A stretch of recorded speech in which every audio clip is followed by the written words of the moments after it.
So let's just make, so fun fact or funny story. So like every now and then I do work calls via Zoom and I'm always like, we gotta remember to record this. And in the chat, I'm always like, hey, make sure you're recording it. And they're like, Lee, we've been recording. And I was like, oh, I didn't notice because it didn't tell me we were recording. So I've gone so used to that announcement, I just don't know what to do without it anymore. It's like, are you really recording if you don't tell us it's recording? Anyway, so today we're doing Genesis chapter 28, verse 10 through chapter 32, verse 3, which I tried to put in the chat, so hopefully I did that right.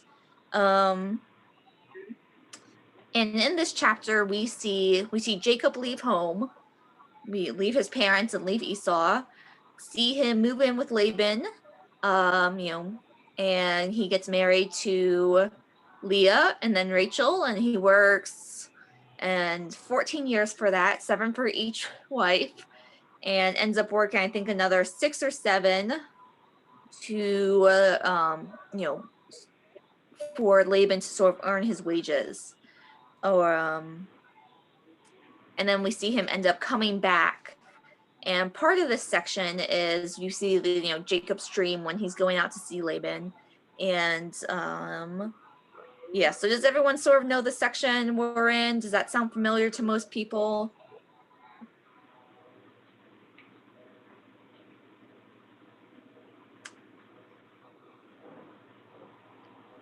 So does this sound familiar? Do you all recognize what I'm talking about? Okay, I see some head nods. Thank you. Okay. So what are some of the things that you all recall from this? Thank you, David, for linking. So what's some of the things you all recall from this section? Like, what do you already know about this after I've given that quick summary? David.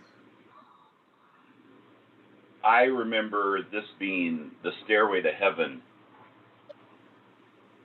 my favorite song.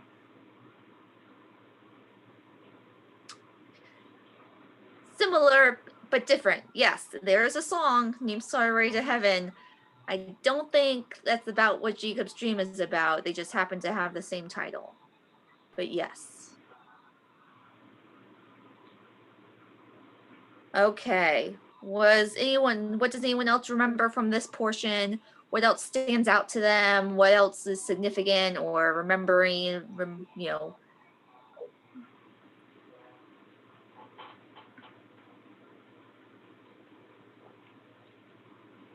Or does no one really find this section very interesting and just wants me to keep moving on? Well, this is kind of a replay in some respects of Abraham's servant's journey to Aram to find a wife for Rebecca. Jacob meets up with Rachel at the well. So very, very similar motif there. Yeah. Also, that Jacob is often portrayed as someone who is sly or tricky, so he deceives. He gets Esau's blessing from his father, and so anyway, he's kind of portrayed not necessarily as underhanded, but as getting what he has through trickery or deception. And so, and then the tables get turned when Laban and Leah, and so he ends up marrying Leah before he marries Rachel because he's deceived. So kind of turning that back on him.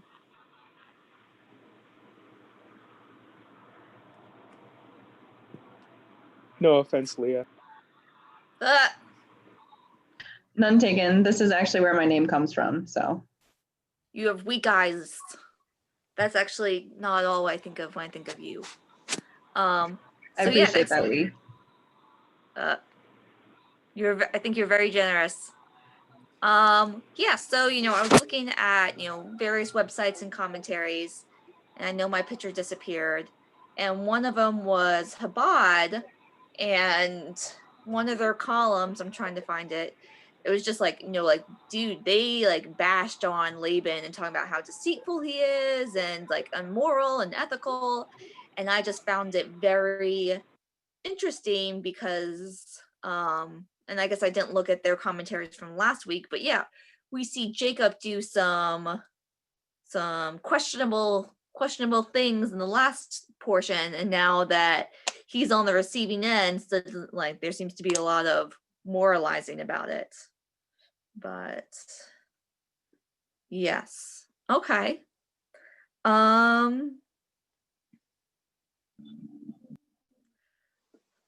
So what do you all, so Mitch mentioned seeing like a motif or a theme, like, that Jacob in this chapter reflects Abraham's servant, whose name I can't remember, that he did a similar trip to find Rebecca. So what are some themes or, arches or motifs that stand out to you in this portion? If you were to summarize this in 2 sentences, what would you say are the main points that go on?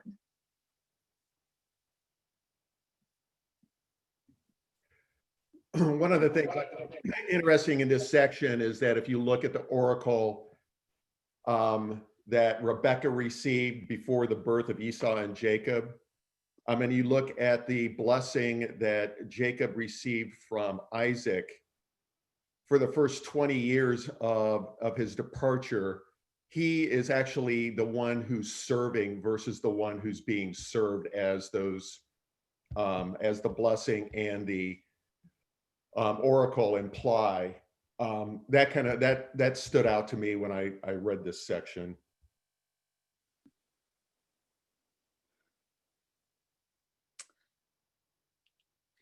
Mitch, you are very insightful. I am going to have to look at that more after this to see a little bit what you're talking about. But yeah, you've got a lot of thoughts generating in my head. So anyone besides Mitch want to chime in? What are some of your thoughts or summaries or from this portion? What do you think was some of the main points? I always love that Jacob's story, as well as so many biblical stories, are about moving rocks and the surprising movement of rocks. And, the fact that the rock that Jacob used as a pillow, when he stands it up, it's big enough to be a pillar, is interesting to me. But I think the most beautiful thing that I've come across over years for me is that in the verse 20, where it says, "If the Lord God be with me and guard me on this way, that I am going and give me bread to eat and clothing to wear, and I return safely to my father's house, then the Lord will be my God." And that section is like the undoing of the way that he tricked Isaac into giving himself Esau's blessing. It's his bread, not his brother's food. It's his clothing, not the clothing his brother wore that he used to trick, and that his father receives him. And that word safely, again, that salvation type language of, that my father will keep me safe. I love that picture because I think for me, it resonates with me about wanting God to help me undo the things I've done and return me safely to spaces. And that is the character of God. So that's one of my favorite sections of this passage. It's interesting that it's conditional. That basically he's kind of making this promise, but he's not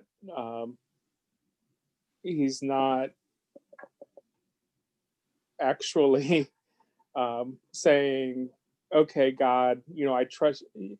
I don't know. He's wording it in such a way as like, you're a great God if you do this, and when I return, like if all these happens, then you are my God, and I'll give you 1/10. So yeah, I do think it's interesting that it's kind of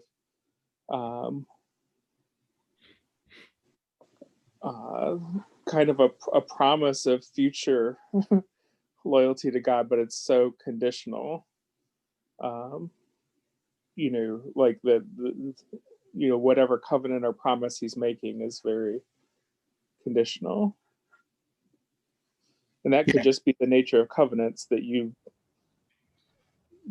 make them with strings attached, you know, because you know that they can be broken. And I also love that, you know, it doesn't happen the way that I think Jacob imagines it in that moment. I mean, to get his clothing and his food cared for, it takes him, you know, 20 years or so under Laban's thumb before he even returns home, and he has to go through Esau first before he even returns home. And so like the reconciliation part for Jacob is a much bigger thing, but God upholds it, right? Just didn't go the way he imagined. David, did you have something? I saw you put your hand, like physically raise your hand. Does anyone want to tell him he's muted? You can.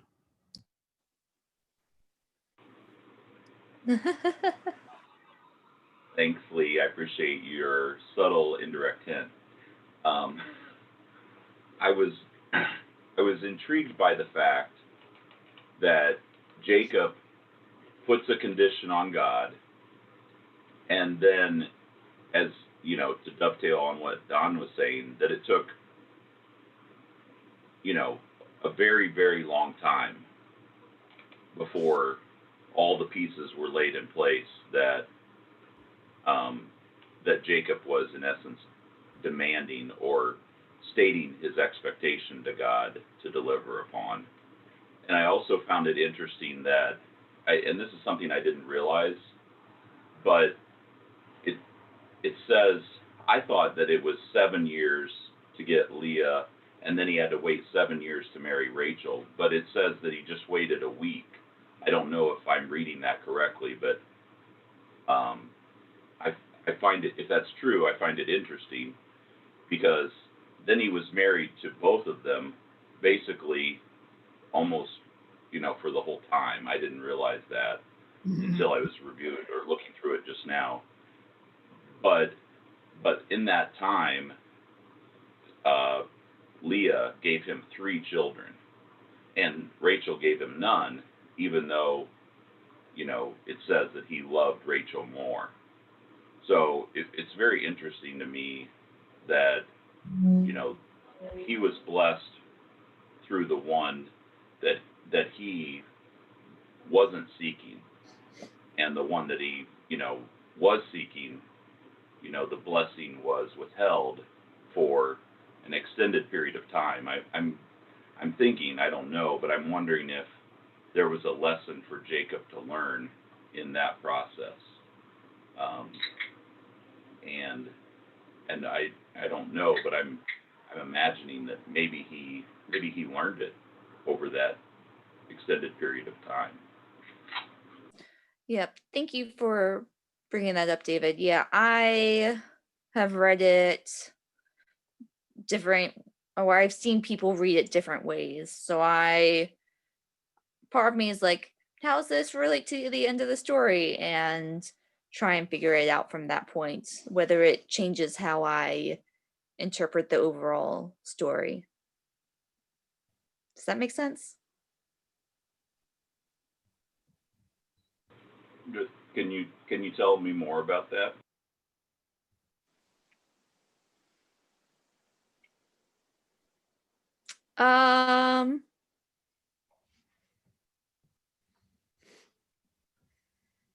Maybe another time. I think I would have to think more about my thoughts to make them more translatable. Sorry about that. That was like a brain freeze. So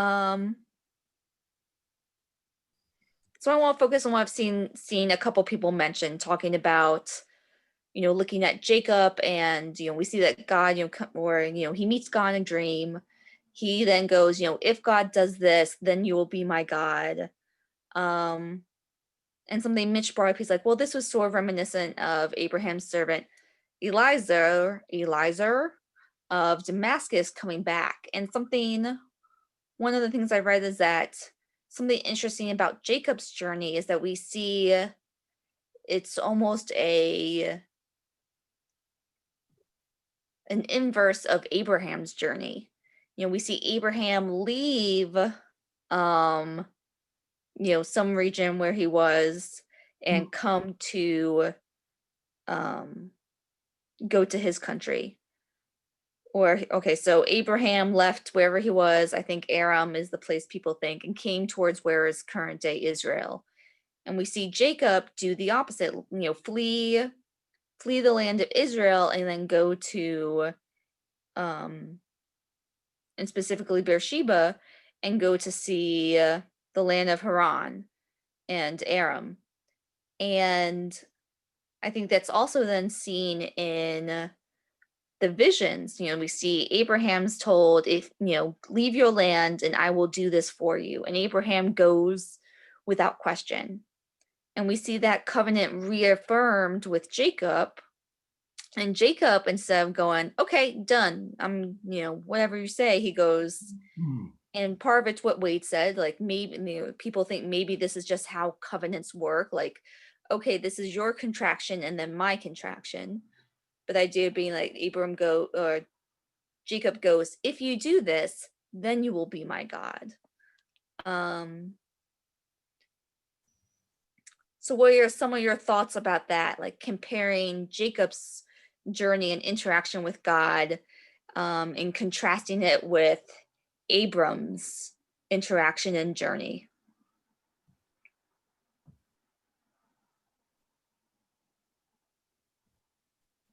One of the things that interests me in that comparison is that if you look back at Abraham's journey, if you look at the title of that particular portion in the Hebrew, it means journey to yourself.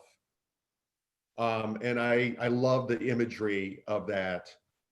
So Abraham's journey, as all of our journeys are, was to find who he truly is. And Jacob's journey is exactly the same thing. His journey is to find out who he is in the formation of the nation of Israel. And all of his trials and tribulations and all that was part of that journey. We were talking about this in study on Wednesday, is that I can't imagine how difficult it would have been to hear the oracle that you are to be served and you end up serving for 20 years. So in all appearances, it was almost a reverse of the oracle. Anyway, those are my thoughts. I feel like this is also part of the journey to yourself. Jacob was experiencing just as Abraham experienced.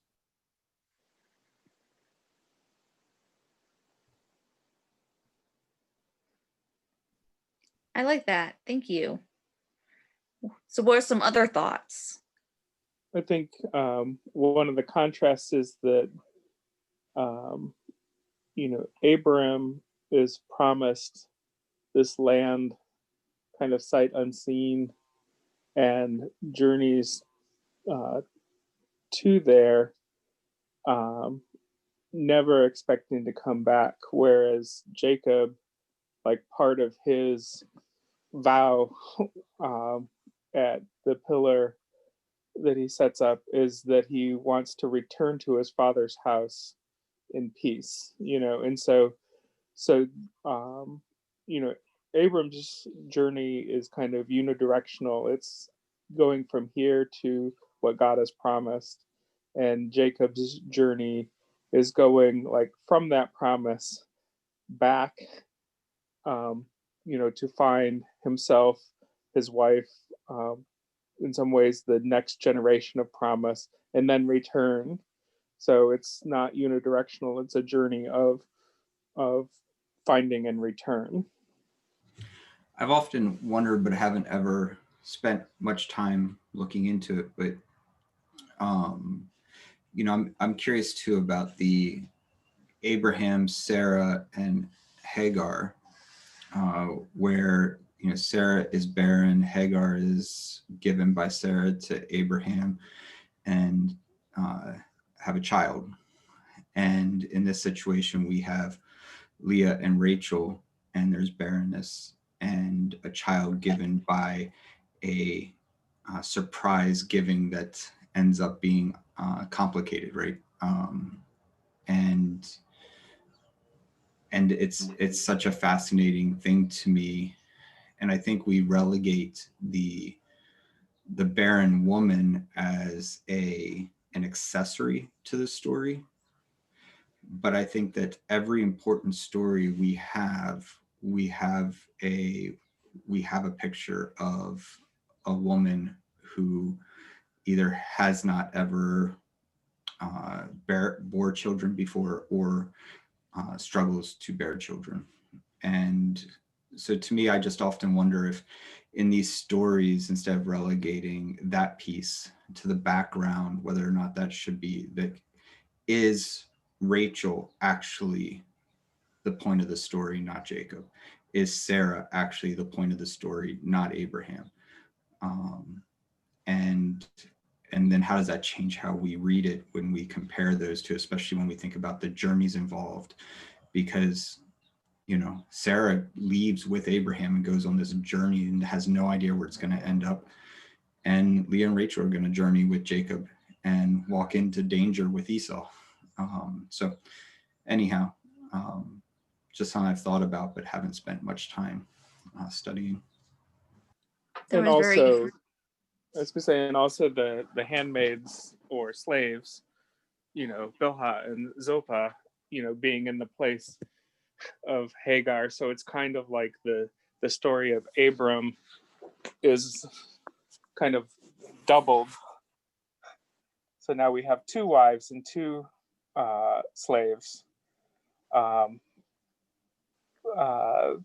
And yet when we think of the 12 tribes of Israel, you know, I think at that time there were certain characteristics that they would attribute to the tribes depending on who the mothers were of the sons, and whether those are all back readings into you know, their history or whatever. But you know, we just think of them as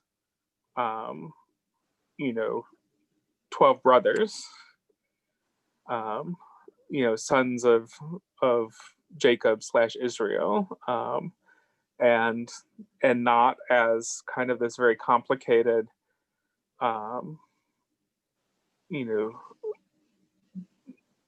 dynamic of, I can't even say, I mean, yes, it's a family dynamic, but it's I almost don't want to use the word family because of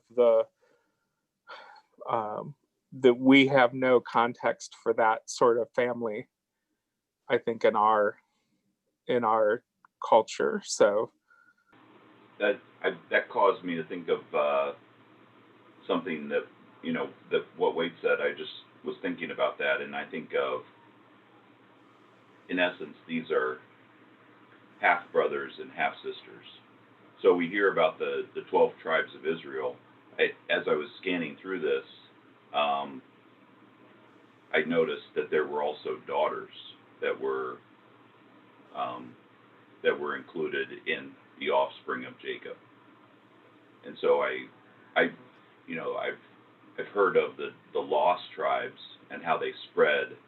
I think that kind of prompted my thought about what Wade said, which is the family dynamic of these half siblings and how that had an impact on their spread across all of the Mediterranean region. And I wonder how, you know, how that family dynamic, if it was so,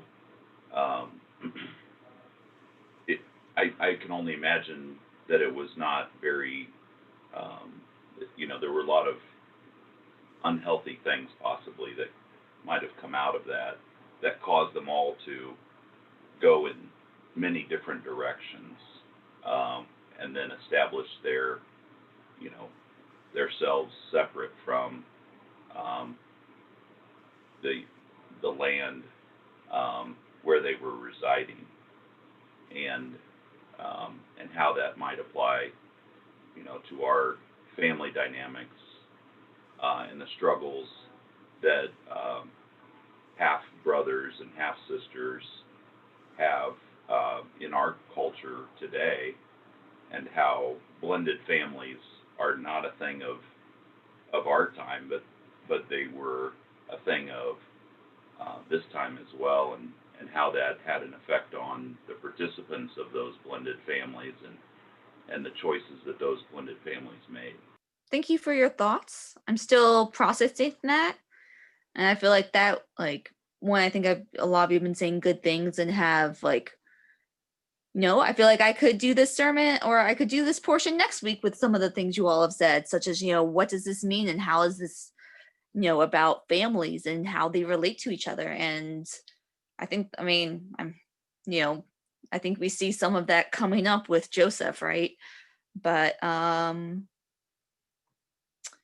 so where I was hoping to go, and we've already used up a lot of time, and I was going to say, we've been using this word journey a lot, and we see that the start and end of the journey for Jacob, we see one of the first things being his encounter with God. And as we've talked over this, something I hear us saying is, what about these people, and what about their journey, and how does this journey compare to early journeys? And the question that's in my mind now, one is, whose journey is this portion about? Which I think is a good question. And the question I want us all to think about is, where do we see the characters, various characters in this portion? How do we see them encountering God during their journeys? And for Jacob, I think that might be an easy question. But if the story is about Rachel being barren, or if it's about the handmaidens, or about Leah, like, where do we see them encountering God?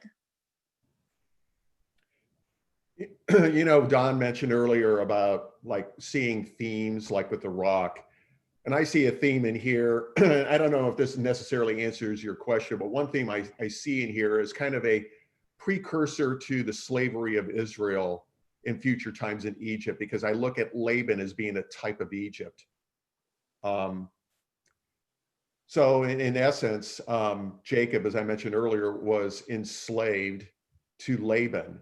It says in the early part of the scripture, he's a kinfolk, and yet he has to earn wages. That is like really wacko. Especially in ancient times, the kinsman group was really tight, okay, and it was the community. And for Laban to actually have to pay wages to a kinsman is, to me, fraught with issues. And so, like I said, I think this is kind of a precursor to the future enslavement of Israel.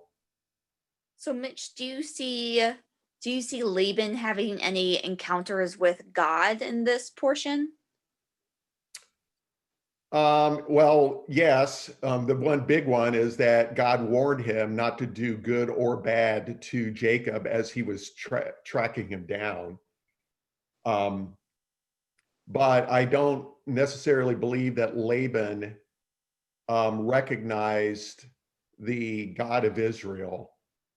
I don't think so at all. We also hear about his household idols that Rachel, took with her as they were departing. I read all sorts of midrashes about Laban that are kind of really weird and goofy. One of them is being that Laban was the grandfather of Balaam, who we encounter later on in the text.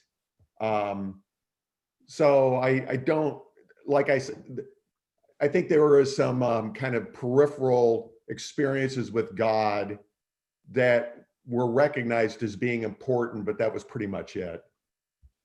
Okay, so Craig says different levels of trusting God. that are partially influenced by the way previous generations dealt with that trust. Jacob might have a guilty conscience because he couldn't live up to the standards already set by previous generations. Or he might see the challenges that were faced by those generations, and his trust is affected by that as well.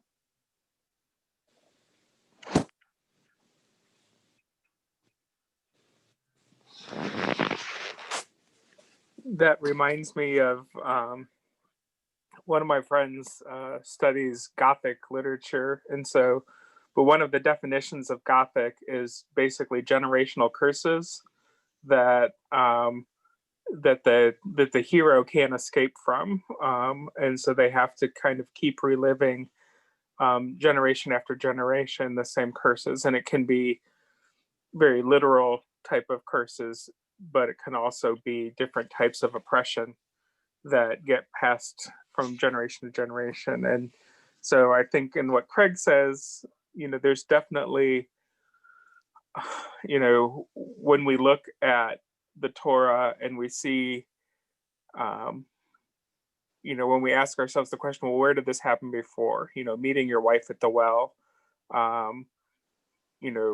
both, Abraham twice passing Sarah off as his sister, and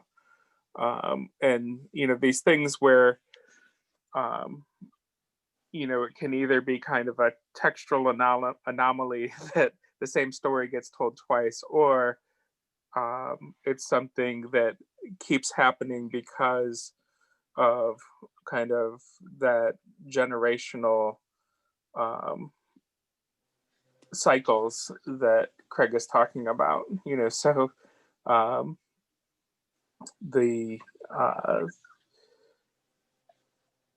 and so Craig looking further in Kings and the generations there, so if you're telling a story where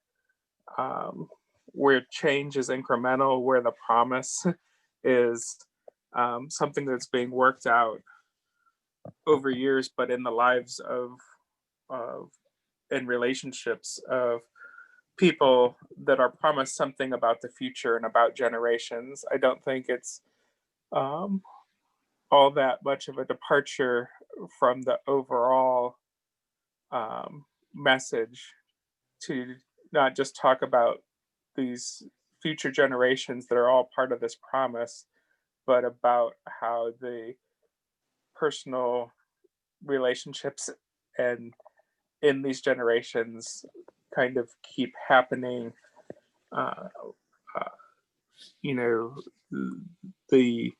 The kind of faults keep happening again because they keep looking to the previous generation for how to do it, and maybe making small changes, but Jacob reliving his grandfather's relationship with his wife and his handmaids, or his wives and his handmaids. For me, I think it was interesting, kind of, since we bounce back between Acts and this, and talking about this in terms of systems of oppression. And one of the things I keep seeing in Acts is that that there's layers where you have empire in the sense of the Roman Empire, and then all of Israel or Judea is under that empire, but then within the Jewish people, these oppressed people are creating hierarchies of oppression within them there as well. And so I see this like with the wives and the handmaids, that they're all under this kind of system of patriarchy, or if you want to say that like Laban is the oppressor, every time his daughters get married, some other woman also gets given to his daughters as a slave. So immediately, I thought it was interesting that like the first sentence after, Leah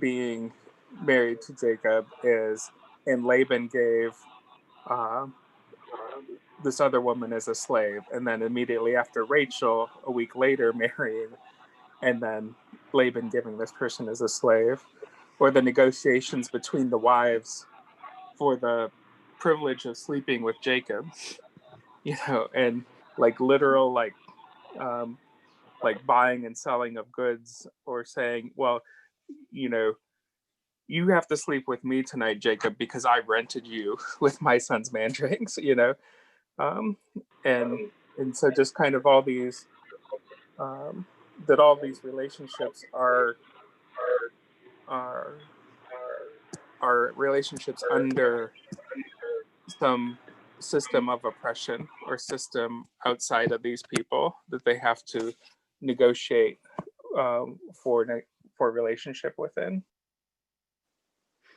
So where do we see relationship with God in that? Where do we see, Leah and Rachel and their handmaidens encountering God and having a relationship with God?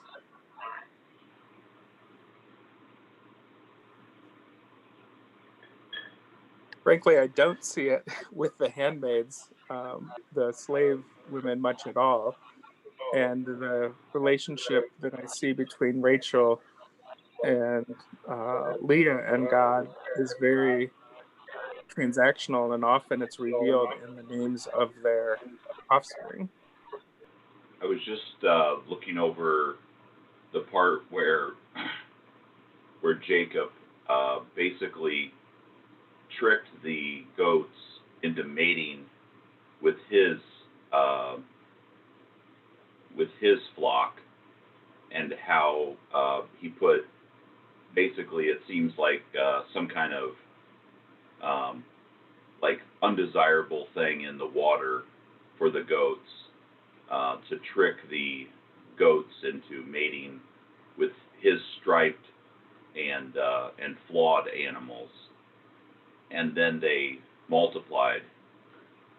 And it's interesting to me to see the theme of Jacob and his offspring and his spouses and his handmaidens all trying to trick Laban into some type of inferior position. And it appears to me, I'm wondering if there's a situation where this is a constant behavior that seems to be thematic of Jacob trying to manipulate things to his favor and using trickery over and over to trick God into, or trick power into positioning himself in a stronger way, with not just the flocks, but also with his expectations of what he establishes, what he wants from God, not just in this time, but also, he's doing that with his father. He's doing it with his brother. He's doing it with all types of authority in his life, trying to position himself as the strongest possible position that he can give himself, using all mechanisms of, of trickery and breeding, tomfoolery, in order to convince the flocks to have more, the male goats to have more desire to breed with the females that he has. And so to me, it seems like there's a trend of Jacob attempting to manipulate authority and power to his benefit that seems to be thematic over the years of his life.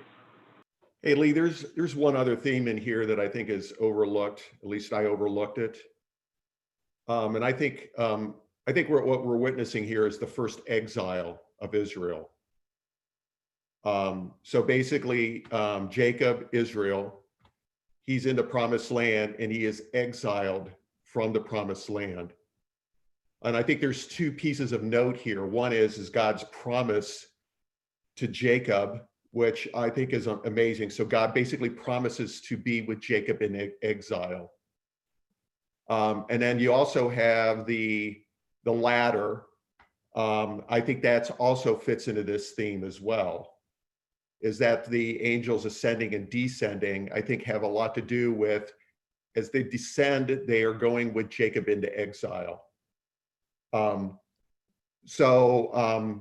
think that obviously carries much far into the future with the nation of Israel, is that right here, God is establishing a promise that he will be with Israel in their exile, which God obviously was.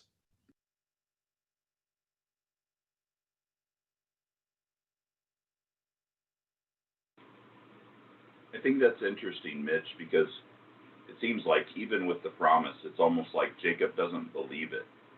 And he thinks, I've got to manipulate things into my strength or my power, as opposed to relying or trusting on the promise of God. Jacob consistently hears the promise, but it doesn't seem like it registers in his heart. Well, David, as the Bible says, God helps him who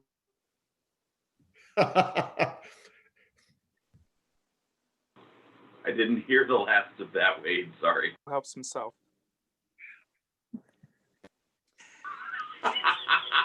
God helps those that help themselves. Popularly misquoting the Bible. That's hilarious. Okay, so again, a lot of really good thoughts. Yeah, and I think there's a lot to like. I think Jacob's a very interesting character. I think his relationship with Laban is really interesting because, as you were talking about David, with the speckles and the spots, but we see that that Jacob agrees to those terms or proposes them to Laban. Laban agrees to them and then removes all the speckled and spotted and striped. So Jacob has nothing to start from.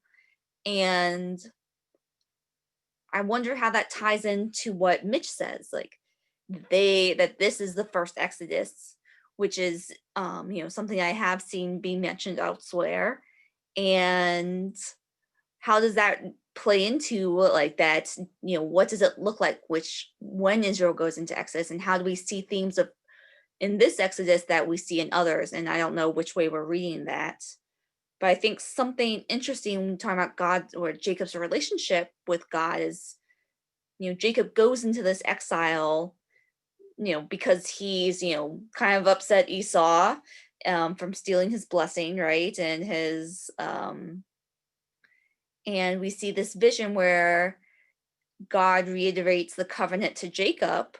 And what do we see as Jacob's response? And, he says, even before he says if, right? What's Jacob's initial response to the vision he has of God?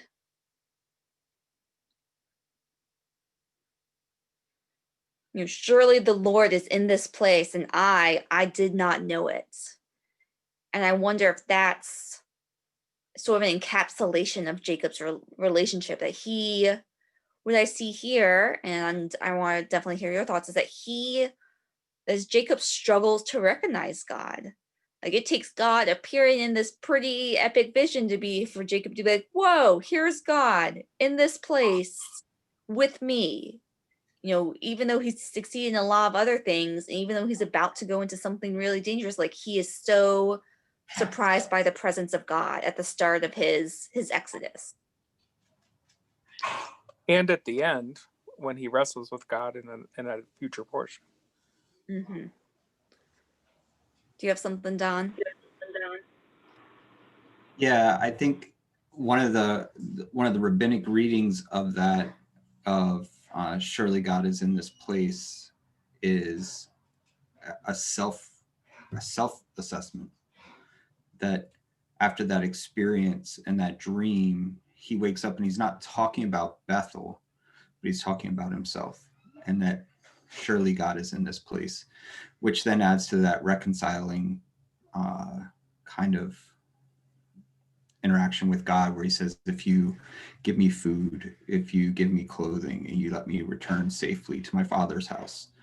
And I think Jacob, as many of us, forget that God is in this place, that God dwells in amongst us. And I think the story of Jacob is powerful because it's filled with all kinds of calamity and complications and broken relationships and hurt familial settings, that throughout it, Jacob just keeps realizing that God is still in this place. For me, I find it to be a very hopeful and beautiful passage for myself in all of the stuff I have experienced. So, yeah. That's beautiful, Don. Yeah, kind of to add to what Don had to say, one of the things I noticed is that this thing is bookended. On the front end is his experience with angels and God. And then as he's leaving Aram, he has this a similar experiences that he encounters angels. So there's bookends here, which I think is a beautiful scenery, is that it's kind of to mark that God was with you at the beginning and at the end of this.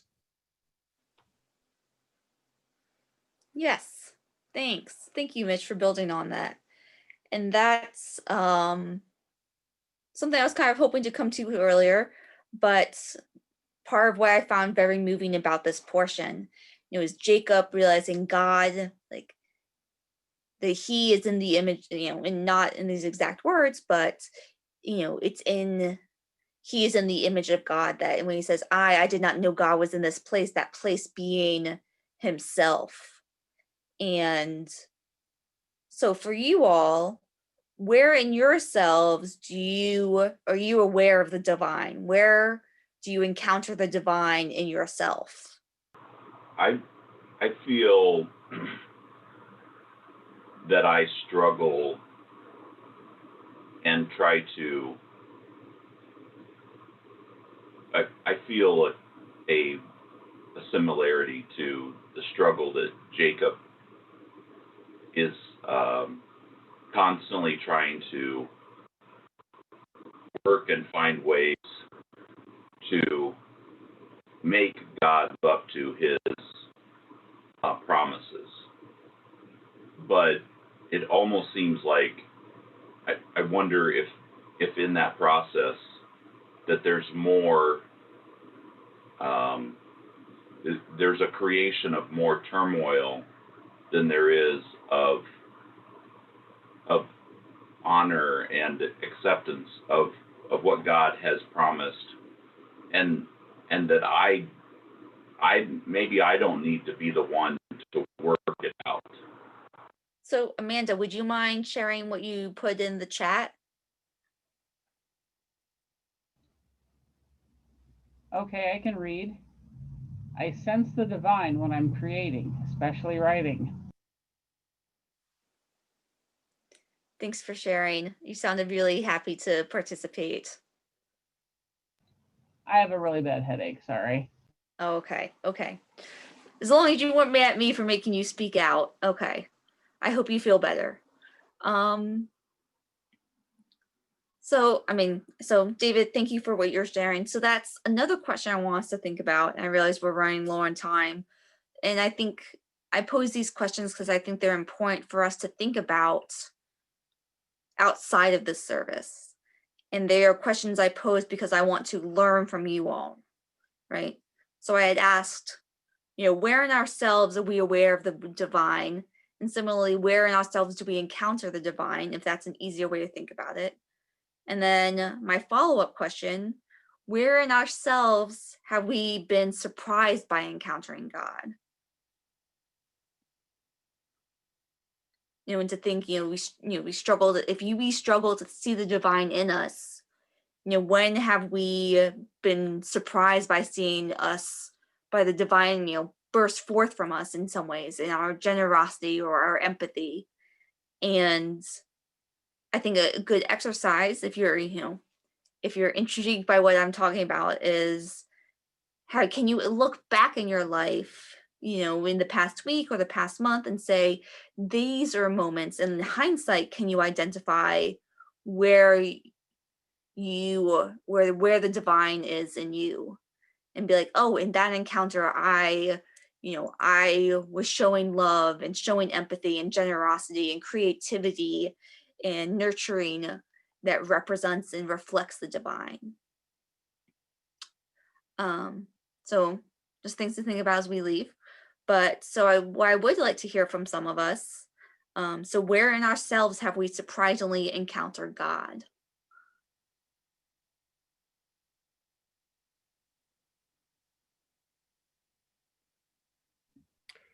I remember one time, and this has been admittedly not recent, but several years ago. I was downtown on a Saturday, and it was a beautiful Saturday, and I had this just incredible sense of joy just being downtown with people. It was kind of indescribable. And I've always looked back at that as being kind of like one of those episodes, kind of like what you're talking about, kind of like, oh yeah, God is in this place, type of an experience for me that particular day. I have one. Yes. So I'm noticing a lot lately that I feel like I sense God in the midst of pain. Like that's when it's most surprising, I guess, is when I'm going through something and I can feel God kind of tugging at me, like, let me handle this. And, my instinct is to be mad at God for letting it happen. But then, after some time, I think to myself, like, if I can't do this, like, I really have to hand it over. And then I feel like just even in the thankfulness, like, God takes care of it. And that's always surprising to me, is when I think like this, there's no way this could look up, like, this is the worst. And like, then I feel like when I start to let God take over is when he surprises me with what he can do with the situation.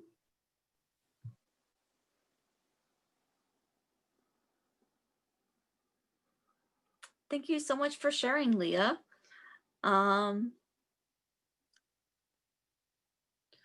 Okay. Is there anything else? Okay. So I have from Craig. When Craig's dad died and he was screaming at God behind his garage and kept asking, why now? I'm just getting my life together.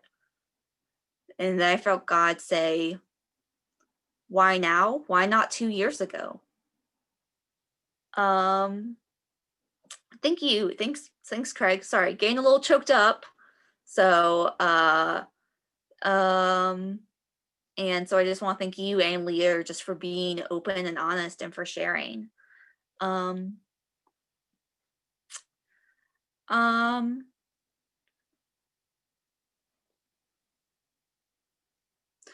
And I guess to share a little bit for myself, like one of my other questions, I have a lot that I didn't get to in this, is thinking about, that core of Jacob's and God was in this space and I didn't know it.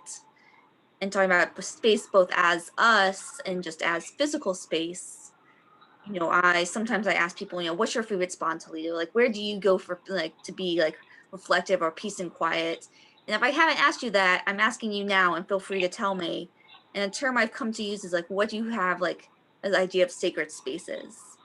And like part of why I'm up in Michigan right now is because here is a way for me to use spaces that facilitate encountering with God.